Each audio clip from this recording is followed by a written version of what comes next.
Hi friends, आप सभी का हमारे चैनल पे बहुत बहुत स्वागत है। दोस्तों, आज इस वीडियो माध्यम से क्लास 10th के बच्चों के लिए गृह विज्ञान का 2024 बोर्ड परीक्षा के लिए एक लेटेस्ट वायरल बोर्ड का पेपर लेकर के आ चुके हैं। और बच्चों, इस वीडियो के माध्यम से मैं आप सभी को इस पूरे वायरल पेपर का फुल सोल्यूशन प्रोवाइड करने वाला हूं। इसलिए आप सभी से हम्बल रिक्वेस्ट है, इस पूरे वीडियो को शुरू से लेकर के अंत तक जरूर देख लेना। वीडियो को लाइक कर देना, शेयर कर देना, चैनल पर नए होंगे तो सब्सक्राइब कर देना। और बच्चों, एक बात मैं पूरे यकीन के साथ बोल सकता हूं कि जो भी बच्चा ईमानदारी से इस पूरे वायरल पेपर का सोल्यूशन देख लेता है तो अब की बार 2024 वाले पेपर में 70 में 70 स्कोर कर सकता है। इस बात की पूरी गारंटी है। तो ये बच्चों, बिना टाइम को वेस्ट के इस वीडियो को स्टार्ट करेंगे। और सबसे पहले एक बात और जान लो कि अब की बार 2024 बोर्ड परीक्षा में जो भी गृह विज्ञान का पेपर बनेगा बिल्कुल ऐसा ही पेपर आएगा, इससे बाहर एक भी क्वेश्चन नहीं आएगा। इस बात की भी गारंटी है। सबसे पहले अपना यहाँ पे अनुक्रमांक यानी कि रोल नंबर यहाँ पे लिख देना। उसके बाद यहाँ पे अपना नाम लिख देना, ठीक ना। इतना करने के बाद आपको करना क्या है, और बच्चों इस पेपर का जो कोड है 823EH है, इस बात को भी यहाँ पे देख सकते हो, कोई दिक्कत की बात नहीं है। सबसे पहले बच्चों एक बात समझो कि इस पूरे पेपर को हल करने के लिए टाइम मिलता है 3 घंटा 15 मिनट। प्रारंभ के 15 मिनट पर छात्रियों को प्रश्न पत्र पढ़ने के लिए निर्धारित है। सभी प्रश्न हल करना अनिवार्य है, यानी कि एक भी क्वेश्चन को छोड़ना नहीं है, सारे के सारे क्वेश्चन को अटेम्प्ट करना है। प्रश्न पत्र के 2 खंड है। खंड अ में बहुविकल्पीय प्रश्न है, इनके उत्तर को ओएमआर आंसर शीट पर करना है। जैसे कि आप सभी को बोर्ड की परीक्षा के पेपर में ओएमआर दिया जाएगा, और ओएमआर को फिलअप करने के लिए ब्लू या ब्लैक पेन का आपको हल करना होगा, उसी से हल करना होगा। और इसमें खंड ब में अति लघु उत्तरी, लघु उत्तरी और साथ में दीर्घ उत्तरी वाले प्रश्न भी रहने वाले हैं, जिनको हल करने के लिए खंड ब के लिए आप सभी को एक कॉपी मिलेगा, उस पर आपको हल करना है। तो ये बच्चों, हम यहाँ पे हल करेंगे सबसे पहले खंड अ के सारे प्रश्नों को। और इसमें पहला हमारा प्रश्न पूछा गया है कि पारिवारिक आय का या के का स्रोत हो सकता है या सकते हैं। तो पारिवारिक आय का क्या स्रोत हो सकता है बताओ? वेतन, पेंशन, मजदूरी या उपयुक्त में से सभी। तो बच्चों, पारिवारिक आय का सबसे अच्छा स्रोत क्या हो सकता है? पेंशन भी हो सकता है, वेतन भी हो सकता है, साथ में मजदूरी भी हो सकती है।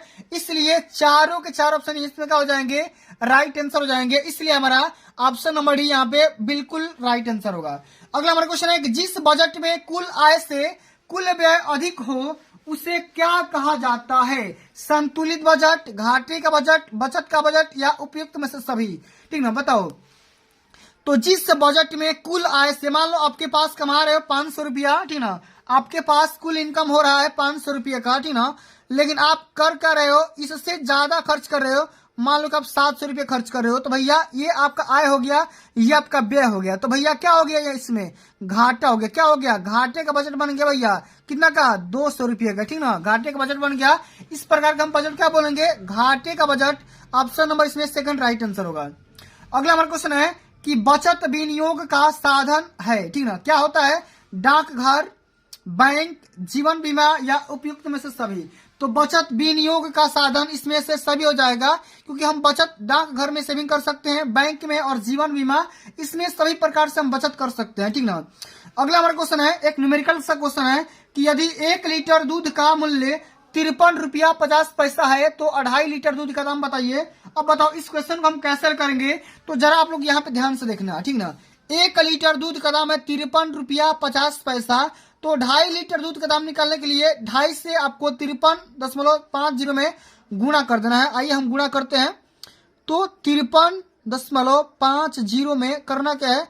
आपको 2.5 से गुणा कर देना है भैया। सबसे पहले 5 से गुणा करो, ये हो जाएगा 0, ये 50 25, ये 15 2 17 और 50 25 1 26।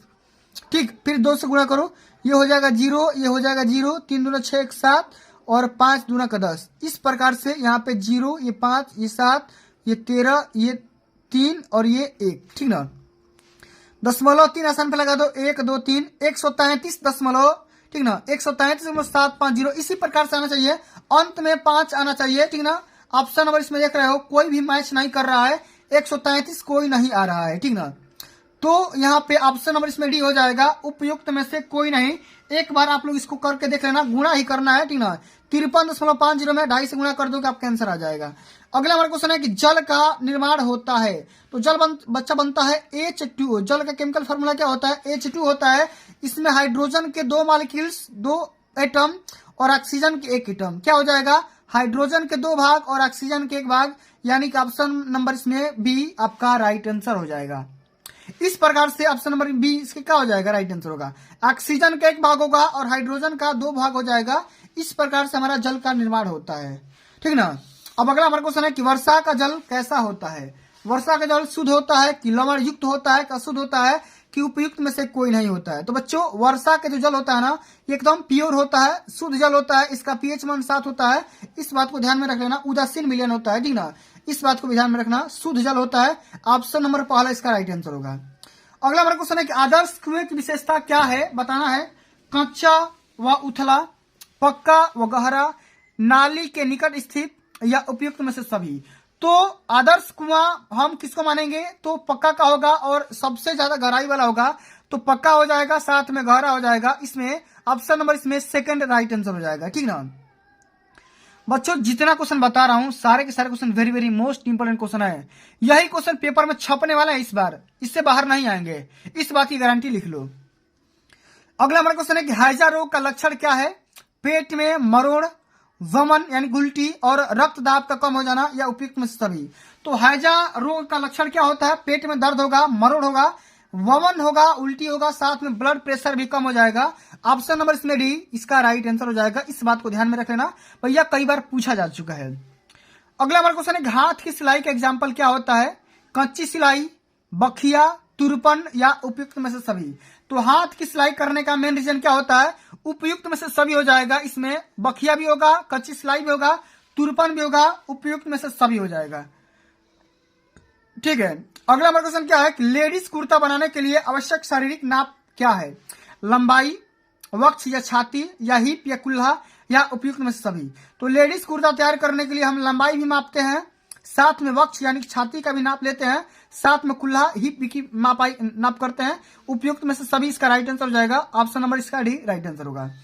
अगला हमारा क्वेश्चन क्या है कि कपड़ा काटते समय मेज पर बिछाने के लिए प्रयुक्त होता है। सादा, सूती कपड़ा, रेशमी कपड़ा, मिल्टन क्लॉथ, या उपयुक्त में से सभी। तो कपड़ा काटते समय मेज पर हम कुछ किसी भी चीज को बिछा सकते हैं ना, ठीक है। तो सादा सूती कपड़ा भी हो जाएगा, रेशमी कपड़ा भी होगा, मिल्टन क्लॉथ भी हो सकता है, यानी कि ऑप्शन नंबर इसमें डी इसका राइट आंसर हो जाएगा, ठीक है। अगला हमारा क्वेश्चन क्या है कि सिलाई में प्रयुक्त उपकरण गुनिया का आकार कैसा होता है। जो गुनिया हम लगाते हैं सिलाई में उसका आकार कैसा होता है। एस आकार का, एल आकार का, या के आकार का, या उपयुक्त में से कोई नहीं। तो सिलाई में जो उपयुक्त गुनिया होता है ना उसका आकार ऐसा होता है, किसा ऐसा एल का आकार का होता है, 90 डिग्री बनाया जाता है। इस बात को भी ध्यान में रखना, कई बार पेपर में आ चुका है, very very most important question है, ठीक ना। चलो आगे देख लेते हैं। अगला हमारा क्वेश्चन क्या है कि भोजन पकाने का उद्देश्य क्या होता है। माने भोजन हम किस लिए पकाते हैं। भोजन को सुपाच्य बनाना, भोजन को रोगजनक जीवों से मुक्त करना, या भोजन को विविधता प्रदान करना, या उपयुक्त में से सभी। तो भोजन पकाने का मेन उद्देश्य क्या होता है, भोजन को हम सुपाच्य बनाएंगे, साथ में रोगजनक जीवों से मुक्त कराएंगे और विविधता प्रदान करेंगे। माने भोजन में हमें स्वादिष्ट भी मिले, प्रोटीन युक्त भी हो, हमें फायदा भी दे। इस प्रकार से हमें भोजन पकाने का ऑब्जेक्टिव होना चाहिए, उद्देश्य होना चाहिए। ऑप्शन नंबर इसमें डी राइट आंसर हो जाएगा, ठीक ना। अगला हमारा क्वेश्चन है कि सब्जियों को धोना चाहिए काटने के उपरांत, काटने से पहले, या काटने के पूर्व उपरांत, या इनमें से कोई नहीं। बताओ सब्जियों को हमें कब धोना चाहिए। तो काटने के जस्ट बाद धो देना चाहिए, ठीक ना। काटने के बाद में ही धोना चाहिए, ठीक ना, काटने से पहले ना, काटने के बाद धोना चाहिए, ठीक है। अगला हमारा क्वेश्चन क्या है, इस रोग में रोगी बार बार मल त्याग करता है। माने किस रोग में रोगी बार बार मल त्याग करता है। ज्वर में, कि कब्ज में, कि अतिसार में, या जठरांत्र शोध में। बताओ किसमें जो रोगी होता है ना बार बार मल त्याग करता है। तो अतिसार में करेगा। ऑप्शन नंबर तीसरा बिल्कुल राइट आंसर होगा, ठीक ना। अगला हमारा क्वेश्चन क्या है कि पूर्ण तरल आहार क्या है, कौन सा है भैया बताओ। पतली दाल, साबूदाना खीर, या आधा उबला हुआ अंडा, या जौ का पानी। तो पूर्ण तरल आहार किसको बोलेंगे, हम बोलेंगे जौ के पानी को। किसके, जौ के पानी को बोलेंगे पूर्ण तरल आहार। एकदम लिक्विड भोजन इसको माना जाता है, किसको, जौ के पानी को, नींबू पानी को, दूध को, या कच्चा पानी को, ठीक ना। इस बात को ध्यान में रख लेना। अस्थियों की टूट को क्या कहते हैं। अस्थियों की टूट को क्या कहेंगे, मोच कहेंगे, कि अस्थि संक्रमण कहेंगे, कि अस्थि भंजन कहेंगे, कि अस्थि विस्थापन कहेंगे। तो अस्थियों की टूट को हम कहेंगे अस्थि भंजन। क्या बोलेंगे, अस्थि भंजन, क्रैक हो जाना, हड्डियां का आपस में क्रैक हो जाना अस्थि भंजन कहलाता है, ठीक ना। इस बात को भी ध्यान में रख लेना। अच्छा, अगला हमारा क्वेश्चन क्या है कि श्वसन क्रिया कौन सी प्रक्रिया है?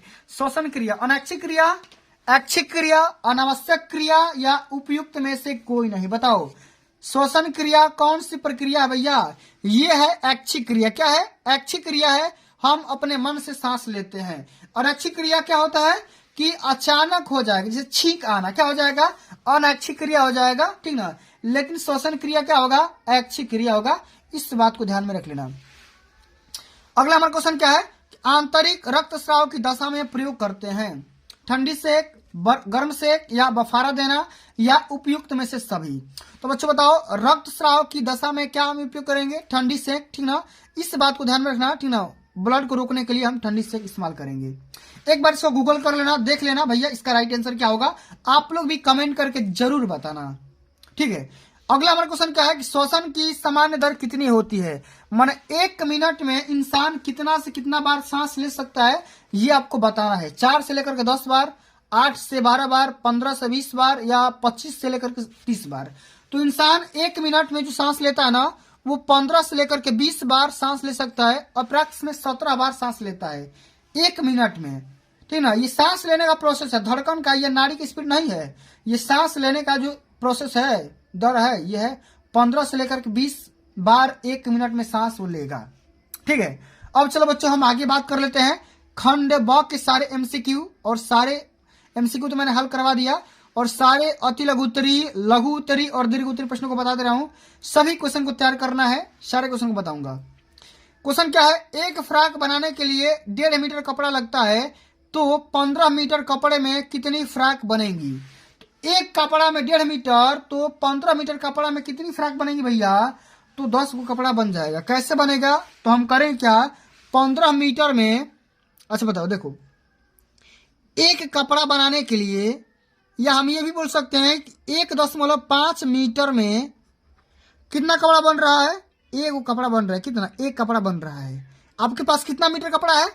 आपके पास है 15 मीटर, ठीक ना। तो कितना कपड़ा बनेगा? तो अगर हम इससे इसमें 10 से गुना करेंगे तो हमारा 15 आ गया। तो इससे हम फिर इसमें 10 से गुना कर देंगे, हमारा क्या हो जाएगा? 10 वो कपड़ा बन जाएगा, 10 कपड़ा बन जाएगा, ठीक ना। एक कपड़ा बनाने के लिए इतना मीटर कपड़ा, तो 10 कपड़ा बनाने के लिए इतना मीटर कपड़ा का जरूरत पड़ेगा, ठीक ना। 10 कपड़ा होगा। अगला हमारा क्वेश्चन है कि घर में कपड़े की सिलाई के 2 लाभ लिखिए। माने घर में सिलाई करने से 2 लाभ कौन कौन से हो सकते हैं? सबसे पहले तो धन का बचत होगा, समय का बचत होगा, और अपने रुचि के हिसाब से हम कपड़ा सिल सकते हैं। इस बात को भी ध्यान में आप लोग रखना, ठीक ना। तो घर में कपड़ा सिलने से तमाम प्रकार के लाभ हो सकता है, ठीक ना। और जो भी आपका कपड़ा काटते हो बन जाता है, उसका भी हम रीयूटिलाइज कर सकते हैं, ठीक ना। रीयूज कर सकते हैं, रिसाइकिल कर सकते हैं, ठीक ना। इस प्रकार से घर में कपड़ा को सिलने से तमाम प्रकार के लाभ हो सकते हैं, बेनिफिट हो सकते हैं। अगला हमारा क्वेश्चन है कि टिटनेस फैलाने वाले सूक्ष्म जीवी का नाम क्या होगा? इस संक्रमण से बचाव के 2 उपाय लिखिए। माने टिटनेस कैसे फैलता है, ठीक ना। टीडीटी का नामक यहाँ पे एक जीवाणु का नाम होता है, उसी के द्वारा ये रोग फैलता है, ठीक ना। और बचने का उपाय क्या होता है भैया? लोहे वाले जंग से आपको ज्यादा दूर रहना है, ठीक ना। माने उसके संपर्क में नहीं जाना है। अगला हमारा क्वेश्चन है कि विटामिन ए व विटामिन सी की प्रत्येक के 4 आहारीय स्रोतों के नाम लिखिए। माने विटामिन ए किसमें पाया जाता है और विटामिन सी किसमें पाया जाता है, ठीक ना। विटामिन सी खट्टे पदार्थों में पाया जाता है, और विटामिन ए किसमें पाया जाता है आप सभी को पता होगा, ठीक ना।